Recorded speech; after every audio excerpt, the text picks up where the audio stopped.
Assalomu alaykum, hurmatli podpischiklar, aziz do'stlar. Mana yangi Toshkent loyihasidagi lot 26 bo'limida vazirliklar binosini qurish jarayonidamiz. Bu yerda kecha ofis va omborlarni bo'ladigan yerlarda betonlarni oldik va so'ngida qolganlarni ostini tayyorlash bilan bandmiz.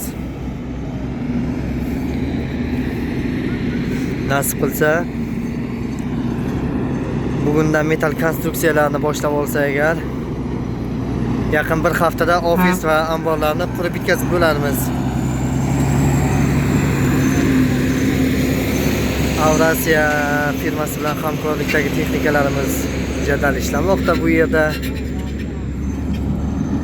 Mana bu yerdagi devorning orqa qismida nasib qilsa 31 etajlik vazirlik binolari qad rostlaydi.